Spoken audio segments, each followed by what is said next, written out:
Hi friends, इस video में हम लोग समझने वाले हैं टेक्निकल एनालिसिस क्या होता है, उसमें क्या क्या चीजें होती है और कहां पर यूज होता है। तो बेसिकली स्टॉक मार्केट में जब आप किसी स्टॉक को या किसी इंडेक्स को लॉन्ग टर्म में, शॉर्ट टर्म में, इंट्राडे बेसिस एनालाइज करना चाहते हैं कि कहां पर उसका सपोर्ट है, कहां पर रेजिस्टेंस है, कहां से शेयर ऊपर जा सकता है या उसका ट्रेंड कौन सा है, अप ट्रेंड है, डाउन ट्रेंड है, साइडवेज है, किस तरीके से वो चल रहा है।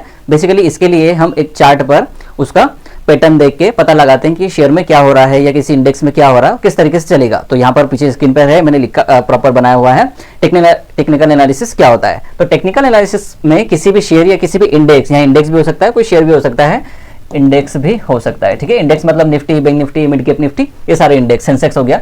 किसी भी शेयर के चार्ट को देखकर उसकी डेली, वीकली और मंथली मूवमेंट और प्राइस के बारे में जानकारी हासिल की जाती है।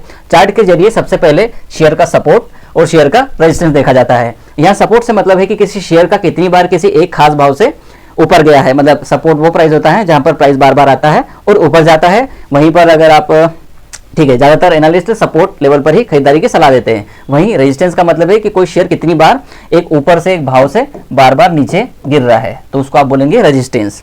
अगर कोई शेयर अपने रेजिस्टेंस को तोड़कर ऊपर की ओर जाता है तो उसको ब्रेकआउट कहते हैं, और अगर सपोर्ट को तोड़कर नीचे की ओर जाता है तो उसको ब्रेकडाउन कहते हैं, ठीक है।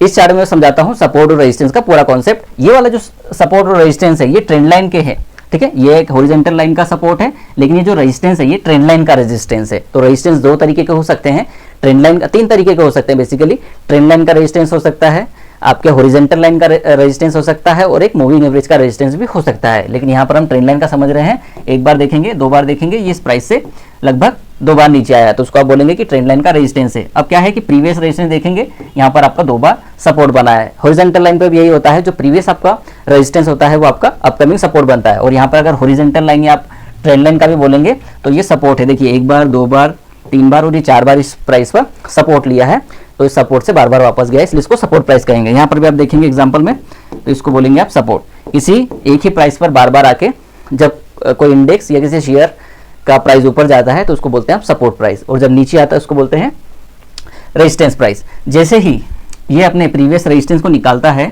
या उस भाव से ऊपर ट्रेड करना शुरू करता है तो इसको ब्रेकआउट कहते हैं। ब्रेकआउट का मतलब है कि शेयर और बढ़ेगा, और जैसे ही ब्रेकडाउन करता है, अगर मान लीजिए इस लेवल को इस तरीके से तोड़ देता तो इसको आप कहते हैं ब्रेक डाउन, मतलब नीचे की तरफ ब्रेक करना, और यहाँ से शेयर और नीचे जा सकता था। नेक्स्ट एग्जांपल में और मैं आपको समझाऊंगा।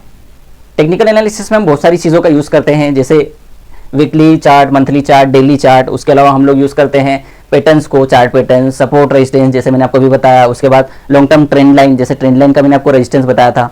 उस तरीके से आप देखते हैं कि कौन से ट्रेंड में है, वॉल्यूम देखते हैं उस स्टॉक में, डिलीवरी देखते हैं कि डिलीवरी कितनी गई है, और मतलब डिलीवरी एक्टिविटी कितनी हुई है। उसके अलावा आप देखते हैं कि पैटर्न के अंदर, जैसे एक डेली चार्ट है तो वो डेली चार्ट का पैटर्न देखते हैं। उसके बाद जैसे उसको आवरली चार्ट पे या 2 आवरली चार्ट पे स्विच करते हैं तो आपको और एक नया पैटर्न दिखता है, तो आप उससे एक इमीडिएट पोजीशन भी बना सकते हैं। उसके अलावा एवरेजेस देख सकते हैं, जैसे मूविंग एवरेज हो गया, ईएमए और एसएमए।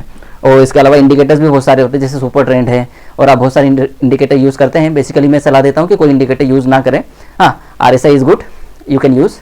तो ये था टेक्निकल एनालिसिस का पूरा कॉन्सेप्ट, किस तरीके से चीज़ें होती है। इसके अलावा मैं कुछ और पार्ट बनाऊंगा, इसको ज़्यादा से ज़्यादा आप लाइक कीजिए, इसे शेयर कीजिए अपने दोस्तों के साथ में। Thank you for watching.